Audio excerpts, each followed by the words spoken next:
girl, Miss Melanated, and today I'm here with Keshia, Joachim, and Brieanna Singletary. Today they will be discussing law and all the practices so we can get y'all business right. Ladies, how you all doing this morning? Feeling good. Oh, wow. How are you? I'm doing okay, other than my technical difficulties. I'm maintaining. Thank you for asking. So, ladies, let these people know who you are and what you do. Sure. Well, my name is Keshia Joachim, and I am a trademark, copyright, business formation, and also immigration attorney. Right. Brieanna Singletary, and I'm a trademark and copyright attorney, a little bit of business in there with contract work, and I own Brieanna Bugatti Legal, PC. All right. So, ladies, please explain, what does that mean to the crowd? What does that mean? You could tell everybody the profession of law that you do, but a lot of people don't even know the different types of law. So let's get into it. What type of lawyer are you, and how does a day look like for you? So for me, as I said, I do trademark, copyright, business formation, immigration work. I am the owner of K&A Law Group, and my day-to-day, it varies. It honestly varies. Like, I like to set my intentions for the day, so I'll wake up, do my prayer, meditation, do a little bit of journaling, because I know I'll have a long day ahead of me. And then, depending on if it's a day I'm meeting with clients, I like to have that schedule on certain days. I'll get ready, get dressed, meet with clients. Or if it's a day where I'm, first thing I'm doing is checking emails or filing legal documents. Honestly, it varies, but it's a long day. Very much long day. Yeah. Right. How about for you, Bree? So I'm gonna be honest, y'all, because I just started in the last 3 years, and I started straight out of law school after COVID because everything was closing. Yeah. So I have my law firm, but I have some other part-time things to allow me to live the lifestyle that I want to in DC because it's hot. Yeah.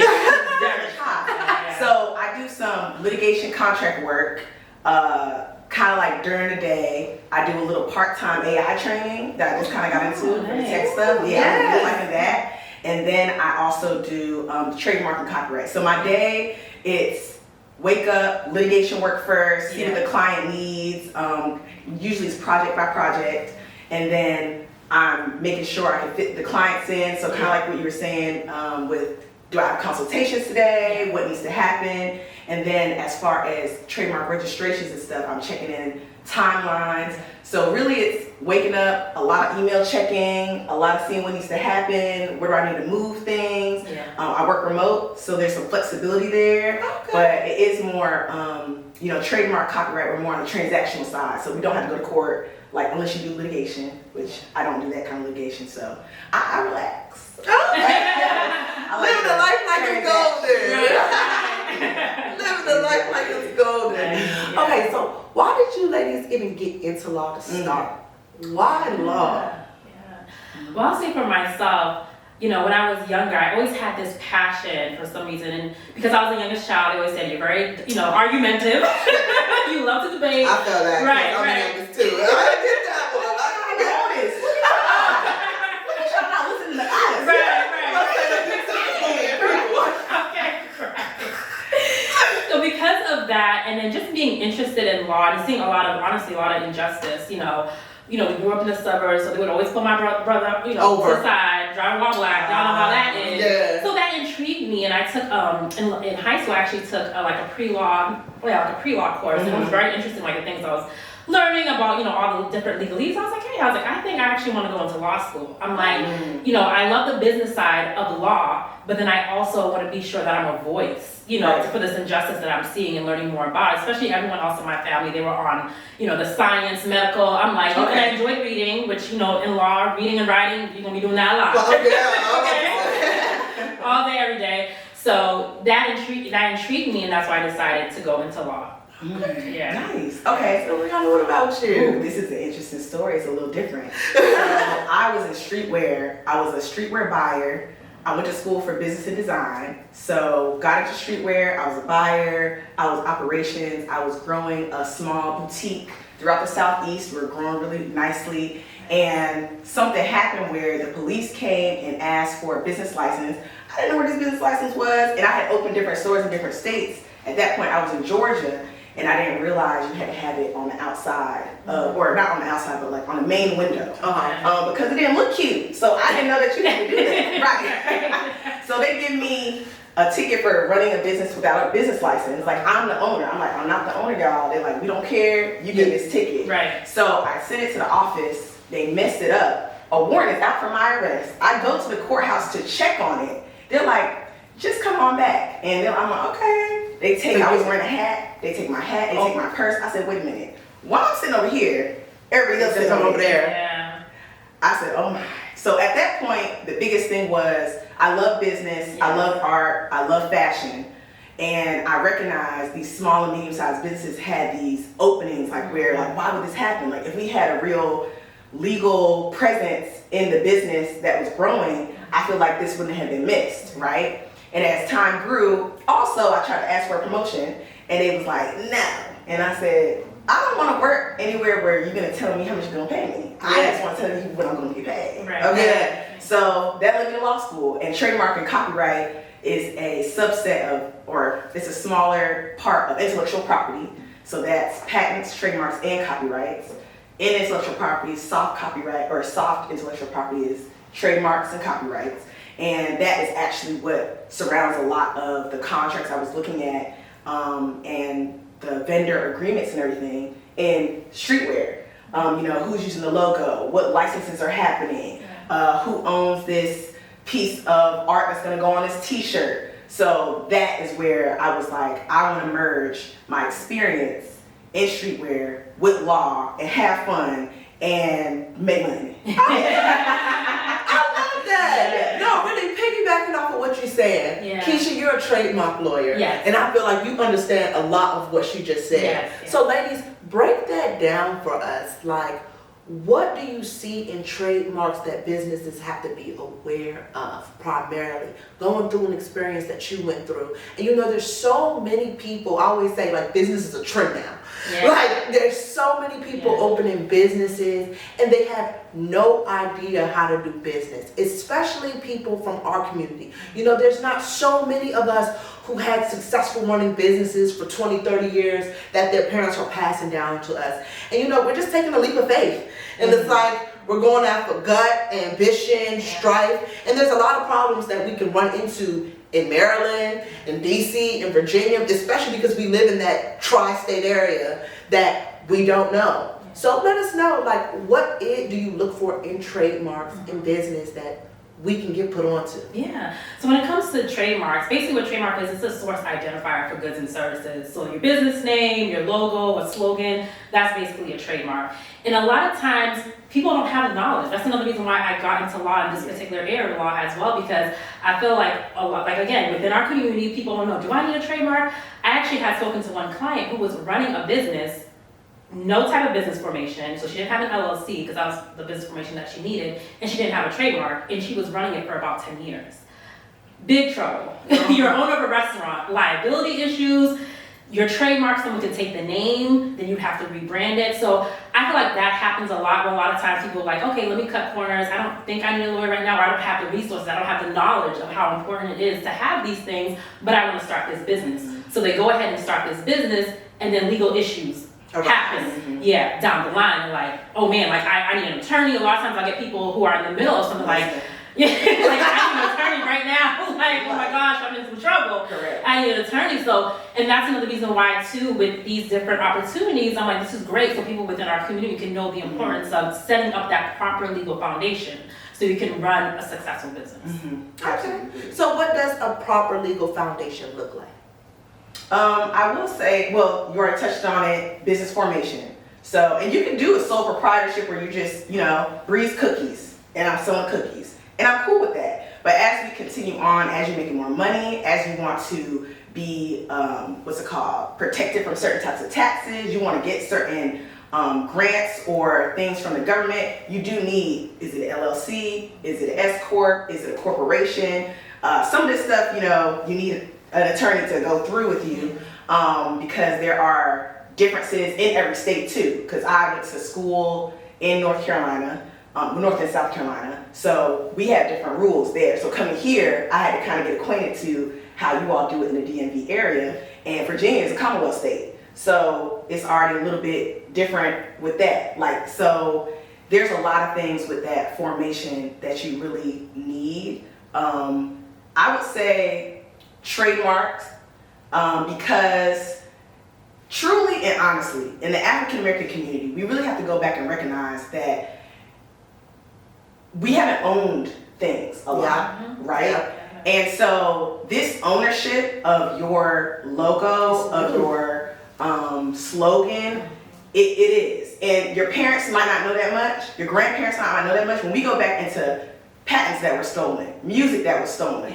logos, all these things that have to do with a product or service being stolen because it wasn't protected and because we were not able to own it at first, that is something that you really need to think about. And to what Keshia was saying, make sure if this is something you want to take generationally and bring it on down legacy-wise, we need to go to the lawyer faster. Like, there's no need to come and call us when you're in a bind. This stuff takes time. Some of this stuff takes time. The trademarks take months and months and months now. Yeah. And I think the biggest thing too is in a digital era, you have to think a little bit more strategically because of how fast things are going. Someone can snatch that thing up really quickly, and you are at a loss for licensing. You're at a loss for even continuing to brand. Yeah. Because you can't do that anymore. Okay, so they will just issue like a cease and desist for everything that your brand is doing, and it cannot advance. Correct. So please let everyone know. I know the verbiage because I have to do my stuff. You know what I'm saying? Like, literally, Brandon mismelanated in a podcast, like you said, as I'm continuously growing. I had to get acquainted with it as well. You know, get that LLC, you know, try to figure out what is even the market for a podcaster growing on a social and digital platform. So if you're saying something like a cease and desist, what does it mean and why does it affect certain businesses when they go in advance? Yeah. So when a cease and desist, basically that is a letter that someone will send to you, usually in reference to a trademark or copyright, basically telling you to stop immediately using their brand, their name. So a lot of times, you know, someone will be operating a business and they think that, you know, depending if this is a person who is not the person who is the infringer. So basically you're operating a brand, you're like, you know what, I'll get to trademarking, I'll get to the LLC, and you think everything's fine. And then someone may have already trademarked that name and already has a business formation with that name, and then they can send you this letter basically saying for you to stop using their name right now immediately. If you don't, they can take legal action. So it's so important, again, that proper legal foundation, doing your research. It can seem overwhelming, but if you take it step by step and if you contact an attorney, we can help you through the process. Like, I actually have a service where I do a branding session with someone, like, okay, we start from the basics. What do you need? Let's look at this name. What type of business formation? Again, you know, Bree had mentioned the different types of business formation. Do you need an LLC? Do you know, are you going to be a big corporation? You know, are you a nonprofit? There's so many factors that go into it. So kind of doing that basic research so you do not receive a cease and desist letter. Also, on the other end, if someone is using your name, you have that protection. You're like, hold up, you won't use my name no more. Let me send you this letter. Let me send you this letter basically telling you to immediately stop using my name, logo, and likeness. Okay, so there's many brands that dibble and dabble around the same profession. And you know, and sometimes they use the same names. How do legal action go about brands that's using kind of like the same marketing tactics and the same names? Do they get to go back and forth and do the cease and desist and figure out like whose brand is bigger? Because I know we play the money game in this world. Yeah, you know, this is not butterflies and candies.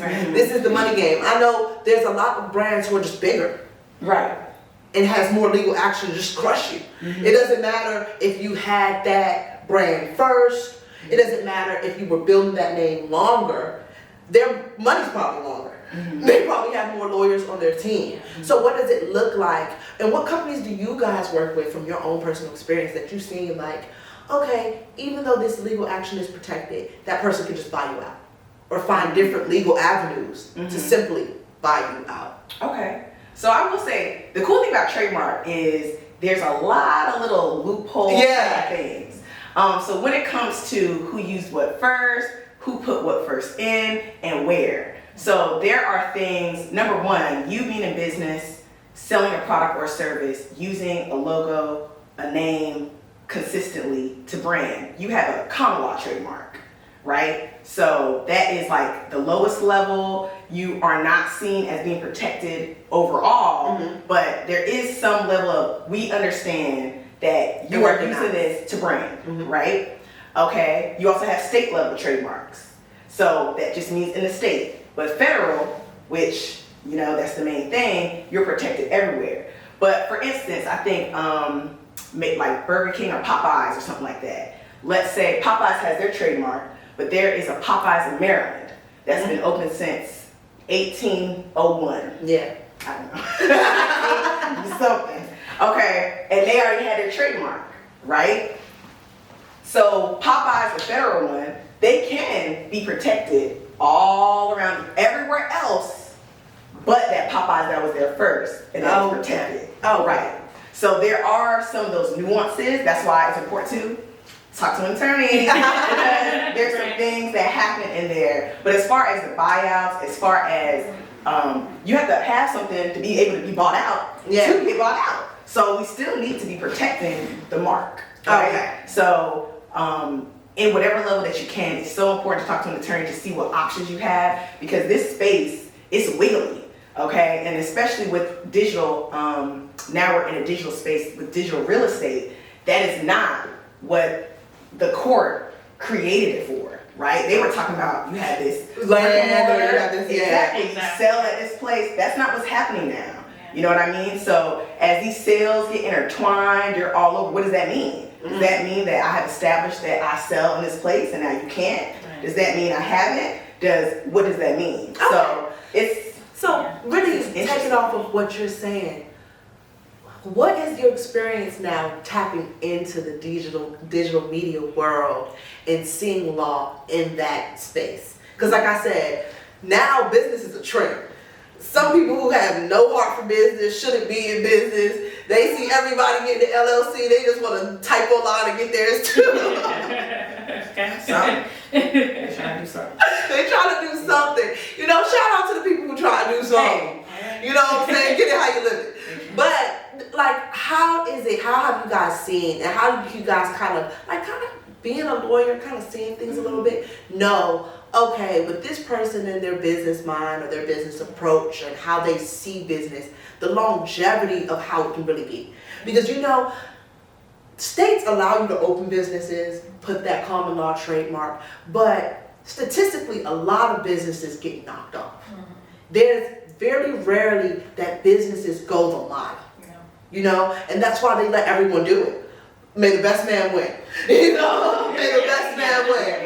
Yes. May the best man win. I just want to understand, like, now that we're stepping into this new digital era, and from what you guys are seeing in businesses, the new businesses, what approach do you take in law to deal with these businesses? Yeah.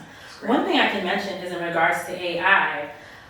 There was actually a recent case when it came to copyright law. There was someone who created a painting using AI. Basically, he said that he was able to input what he wanted that painting to look like, and he tried to file a copyright, you know, basically saying this is his work. When it comes to copyright law, it's basically something that you have, an artistic work that you, or literary work that you have created, and you can receive copyright protection. So he's like, well, you know, I told AI what to do, so I should receive protection. He tried to file the application, and the Copyright Office rejected it.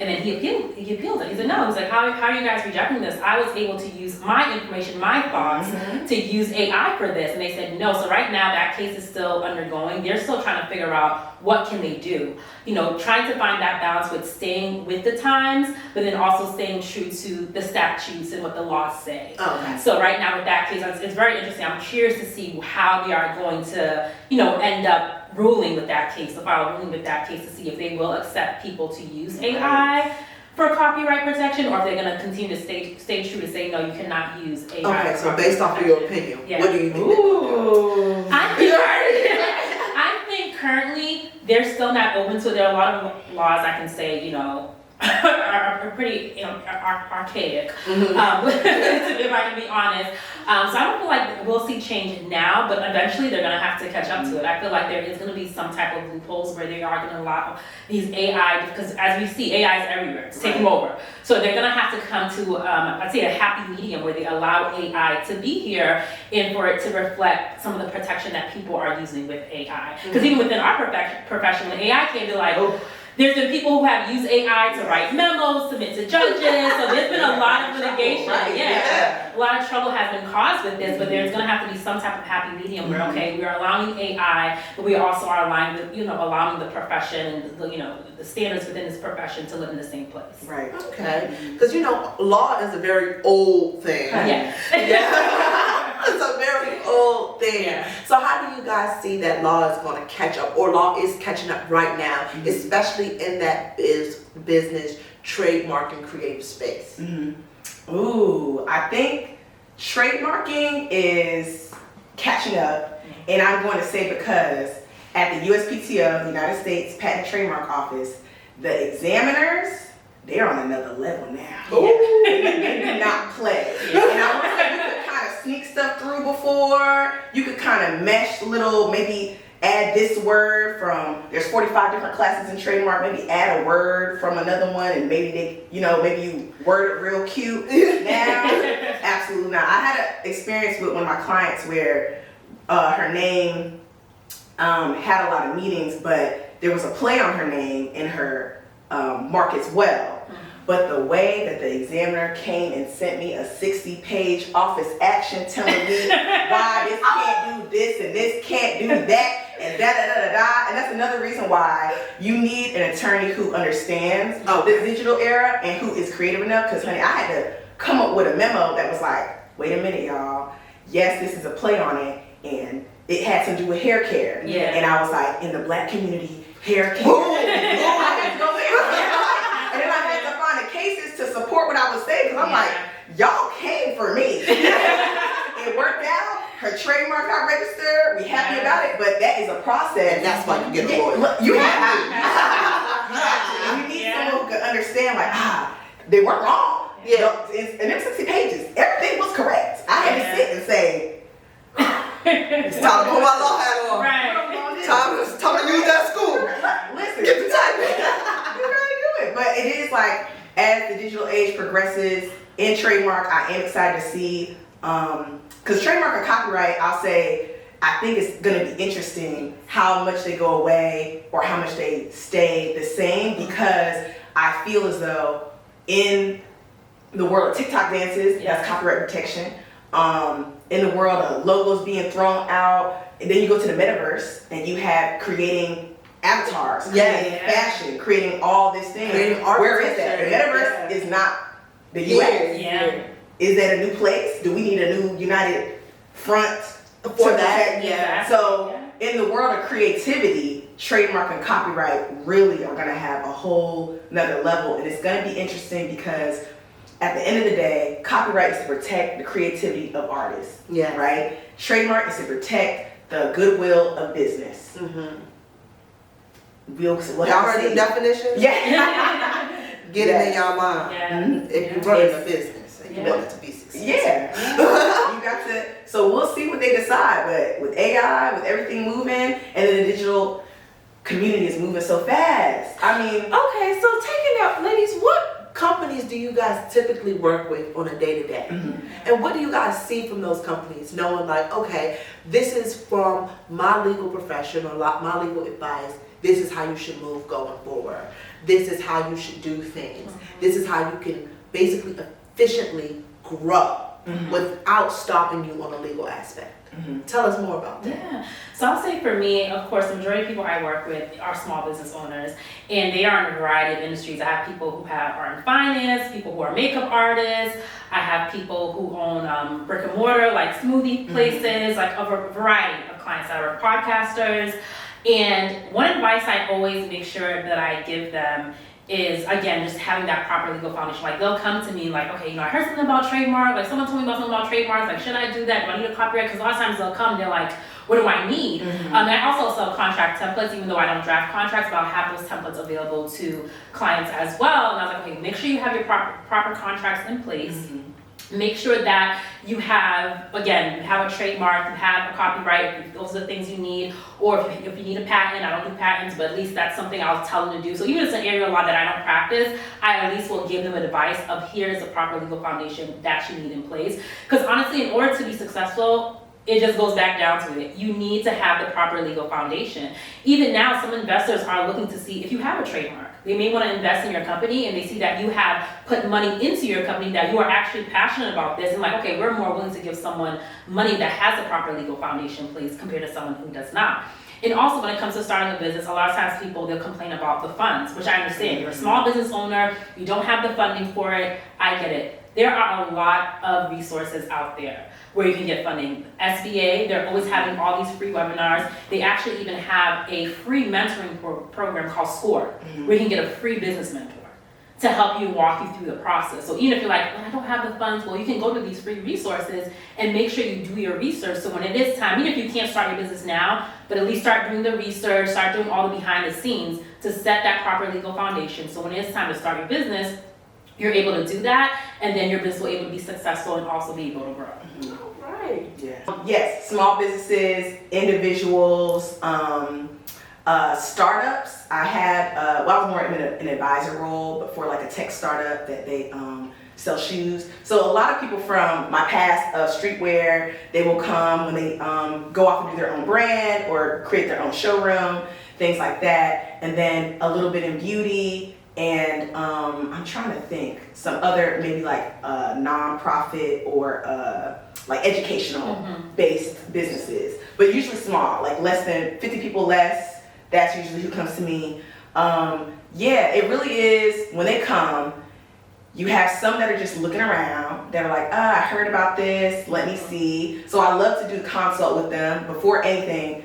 You got to do a consult with me before we even go into packages or anything, just to see where you're at. What are you thinking about and why? Because I will say, well, let me finish my first statement. Yeah, those that are just looking, and then the ones that some happen. Oh my goodness, someone's gonna take this. Someone did this. They was doing this and that and that and that. Or I went to LegalZoom and they messed it up, and I don't know what to do. And I'm like, okay, all right, let's calm down. Let's see what's going on. So those are kind of like the two buckets. But I will say sometimes with the lookers, which I call them, that's more of a client to like nurture, check in, where you at, what's going on. Sometimes people get ahead of themselves. I will say that, because it's not that you can't register for a trademark before it's out. There is that intent to use registration. But a lot of times, someone just got an idea that they want to protect. You haven't sold nothing. You don't have nothing done. You're not looking to. You don't know when. I feel that. Okay, so that is your thoughts in your mind. Okay, so and those things, it is one of those catch-22s of you need it together, you gotta have it together, and the other part of like, but are you going to move this business like this? Because my other thing is, if you don't want to, like, you know, what I was saying in the beginning with sole proprietorship, Bree's Cookies, that's likely not going to be able to be trademarked because it's a generic mark, it's, you know, and then also, like, do I want to? Maybe I just like making cookies, and I don't want to grow it into Famous Amos. I just want to sell cookies on the weekend, and I like the extra money, and I like make people happy. That is okay. I think the other thing sometimes with business is everyone wants to go Amazon. You don't have to. Have fun, you know, enjoy yourself, make your money. You can do that too. So that is like that little gray area of, are you sure you want to go down this route? But definitely, yeah, those are the two buckets of my clients, yeah, for the most part. And other than that, it is those that are already ready and maybe already worked with someone else and just looking for a new person and want to get it out faster or seamlessly or whatever. And so they're like, hey, I need 6 trademarks. Send a proposal. Say no more. Right. Until and we get sit. court. Right. So, yeah. So, ladies, what is an experience in law while you guys have been practicing so far that you guys have experienced that you're like, oh wow, this is new for me. Mm-hmm. I'm now learning this. This experience really shook me, and now I know how to maneuver from growing in my career. Mm-hmm. So, how do you guys take that, or what experience? Have you guys ever had an experience where you're like, okay, this caught me as a lawyer. I'm caught up now. Update that, but basically 2% of lawyers are Black women. So you can imagine, it's predominantly white males. So I know for me, creating my own firm, it's been under 3 years, like this June will be 3 years since I created my firm, and having to navigate this system as being a Black woman and owning my own firm, I would say, like I said, I knew, you know, the adversity that I faced within my profession, but actually being a business owner and owning my own firm, like I feel like that kind of brought on some like new challenges. To be honest with you, as far as, you know, people automatically assuming that, oh, she's not the attorney, she's the help.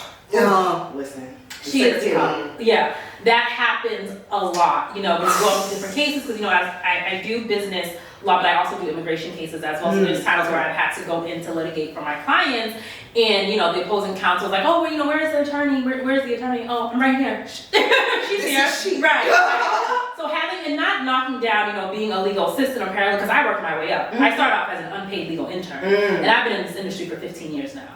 So, you know, I have so much respect for people who have assisted me. I have people who work under me now. I have so much respect for them. But it's just this common, you know, just automatic, you know, prejudgment, like, oh, there's no way that she could be an attorney. She's a Black woman. No, she has to be the help. You know, so having to navigate that, dealing with people, you know, who are not treating you fairly just because you're a Black woman.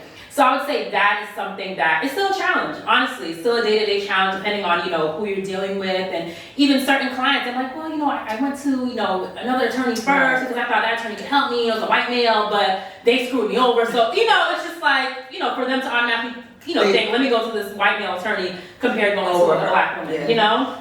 So I feel like that's something that's challenging and I have to navigate, and it's kind of like, wow, like I said, I knew it kind of was in my profession because I've been in it for such a long time, but now being a business owner, kind of seeing it on a different level. Okay. Yes. Good for you. Piggybacking off of that, Yeah. that is definitely an experience. I mean, I was on conferences, legal conferences, they're like, oh, you're the law student. I'm like, no, I'm a lawyer, I'm an attorney. Right.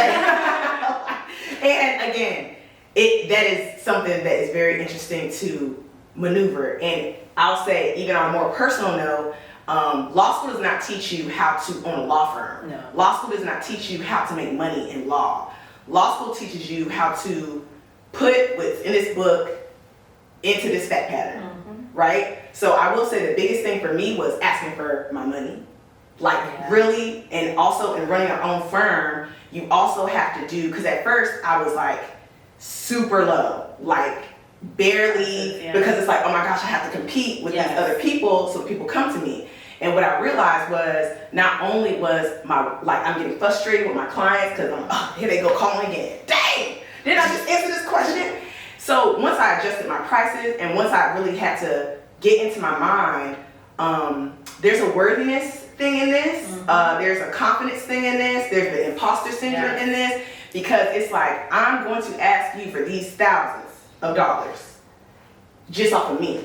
I don't have a big firm behind me. I went to Charleston School of Law. I did not go to Harvard, but I know what I know. I'm passionate about what I know. I know I can help you, and I know I'm going to take a certain amount of time that's different from these big firms. Yeah. Because I want you to win, and I want our community to be impacted by the creativity that we put out. Yeah. So I had to make sure my prices allow me to be happy, live my life, give my clients the amount of me that they needed without me being frustrated or being tired. Now I wake up, what you need? What's going on? Once you adjust, because it was like, oh, I'm depleting myself. So making sure, like, that was the biggest thing for me, was recognizing how much I had to be an advocate for myself, by myself, with myself, through the whole process, and also do it confidently, because I have a lot of male clients, and it's, you know, how much is it? This much. You probably don't say nothing. Because, you know, we have a tendency as women to, oh, well, explain. you know, well, I can give you 10% off. Well, maybe if you pay half it, this how much. And you sit there. Yep. I close the time. He's at dinner. I'm like, I know this man on that dinner. He doing that dinner. I said, this is much. All right, send over the thing. Sounds good. Sounds good. I'm like, yeah. But it's hard. It is hard doing that, and it is hard getting up and making sure that I'm in that mind frame every time to make money for yourself in around. It's been 2% for Black women for like the past 10 to 15 years. Wow. That's not good. Yeah. Like, that's just all Black women in every space of business, honestly. As we maneuver, like I said, I'm a podcaster. I do food. I do so many things, and I'm so multifaceted in so many businesses. It's like, how do I hone it all in, but also put that value to myself, where I can say, okay, I can land big interviews. I can do big interviews. I can also bring traction to whatever space I enter, just off the simple fact that I'm a social media person. Yes, I am a content creator, and it's just not the only thing I do, but it's just that whole, if you need a brand to grow, if you need a voice to be spoken, we can do that for you. We can do that for you. And that's really important to say. I really do say that, ladies. Thank you for even sharing that, because I feel like so many people are unconfident about that, especially in our community. And that's why I brought you on here today, because it's like, who knows a lot about legal aspects if you're not a lawyer? And a lot of times we don't know anything about law other than outside of our high school law class, other than government outside of the 10th grade. And you know, there's so many issues, like you just said, growing up in the suburbs, where you can find yourself in a space where, like, okay, I have a brother that always gets pulled over. How many times could he possibly have gotten himself into trouble by saying too much? By doing too much? You know what I'm saying? And he doesn't know the legal repercussions of that, because the police that pulls him over knows what they're looking for. They know what to say to him. They know what they're looking for to get him hemmed up. And they know the goal at the end of this whole session, this whole interaction, of whether they want to take him in or whether they want to let him go. And you know, there's a lot of times where, like you just said, stepping into the business now, that's not even the street now. This is a whole different game. When you step into that name of business, it becomes the money game. And a lot of people like money, say this, but they don't know how to legally hold, attain, and grow money to the point where they become an actual force in this world. Where it's like, okay, I have this stature, because money talk. Regardless of whether you want it to or not, money talk. And it's just like, okay, do I have my team of lawyers, or my team of lawyers able to help me understand, and are just simply relatable, you know, are just simply relatable. Half of the time, me personally, I wouldn't be mostly comfortable going into a room with a whole bunch of white men telling them my dreams and goals and aspirations. I don't think they can relate to me as much as going in to sit down to a Black woman attorney, a Black man attorney, and say, this is what I got. I ain't got all these fancy words, but I got me, I got my mind, and I know where I can take it. Absolutely. I know where I can take it. But it's just, there's so many people that are afraid to take that jump. They're afraid to take that leap. And I want to say, what would you say to the people that are looking to start their business, looking to grow their brands, but just have no clue where to start? Like, what would you say to them? For one, I would say, write down your why. You need to start at a place of, why do I want to do this? Am I building this business because I lost my job? Because some people are put in a position, they're like, hey, I ain't got nothing else to do. I got to start this business. Are you starting this because you're thinking about long-term generational wealth? I know a lot of us within our generation, unfortunately, we didn't come from that. I know I didn't. You know, I'm trying to build generational wealth, you know, from my lineage. So that's something else you need to think about, like, why am I starting this business?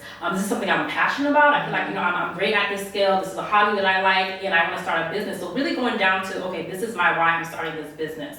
Once you have your why, I feel like that why is also going to fuel you, because to be honest, being a business owner, it's not easy. At all. It is not easy. Your months are going to fluctuate. You know, it's so more, you have so much more, I'd say, comfortability being a 9 to 5. Like, okay, at least I know I'm getting this amount of money, you know, within every 2 weeks or monthly, however you get paid. But with being a business owner, it's like, okay, this month I may make this the next month I'll make this much. So it's really going back to your why in those days where you're gonna be down and out, where things are not gonna always go your way. So definitely that is important. Also, the research. Make sure you do the research. Again, there are tons of free resources out there. I had mentioned SBA, which is the Small Business Administration. They have a lot of free information. Also, the SCORE. You can get a business mentor. At least they can point you in the right direction. Like, I have these thoughts. Like y'all were saying, you may not be in the position to be, setting up the legal foundation, but you have these thoughts. So you're meeting with a free business mentor. They're like, okay, so you're thinking about maybe starting, this type of business. Okay, these are the resources I can send you. Do your market research. They'll tell you all about that. Because also, if you are trying to forecast how much money will I make within this business, something else is market research. How much is this business actually making? How much can I actually bring in? So that's something else that's important. Okay. Yes. What would you say to them, Brieanna? Let's see. Keshia. Set it up. Let me think. Definitely the research. Yeah. I'm gonna double down on the research part. Yeah. I'm gonna double down on the research. And also, I will say the programs, the resources. Like, I actually did SCORE. Great program. Yeah. Really good. And also, whatever clubs or organizations you're part of, they may have resources or different, like courses? Free courses, definitely. Yeah. Courses just to understand, just to see, just to learn more. Like, some of it is just be excited to learn. Start with curiosity. That's the thing. Because what this journey is going to be is you learning all the time. And I would say more than anything, let go. I'm a type A, right? And at times, because it's not perfect or because it wasn't how I wanted it to be, it can create frustration. And in business, you have to recognize flow. Just the same way your finances, income will ebb and flow every month, every year. Look how everyone had to pivot during the pandemic. That flow and pivot ability, keep that strong. So like flow, pivot, and curiosity, you good. You're gonna have a great time. It's gonna be interesting. It's gonna be your own journey. It's gonna be your own testimony. But enjoy it, embrace it, and you will come out even further than you ever imagined if you do that. Right. Ladies, please let the guests know where they can find you, where they can get your legal advice from, and how they can learn further from you guys. Just let the podcasters and the viewers know how you can look for you guys. No, definitely. Well, my business name is K&A Law Group. That's on Instagram and also on Facebook. My website is www.kandlawgroup.com. And you can find, I always put out tons of videos and different resources out there for people. Again, that's the reason why I went into law, to make sure you guys have access to this information. Yes. You can find me at Brieanna, Brieanna, Bugatti like the car, legal. That's on Instagram. And then the website is www.brieannabugatti.com.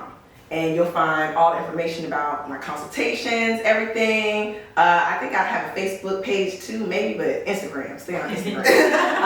Yes. So yeah, that's about it. And also, as far as resources coming up, I'm part of the DC Pro Bono Clinic, and we are having a legal clinic free. So you literally can bring your contract. We'll go through it in real time, and that's going to be on March 23rd. So you can go to DC Pro Bono, DC Bar Pro Bono, and sign up for free. Attorneys from all over will be there, and we'll help you out as much as we can. You see, I told y'all, I got the gems for you. We got the gems over here. We'll definitely put the information of all the links in the bio, you guys, and follow us on YouTube for more information. Like I said, shine a light on Black creators all over the DMV. See y'all next time.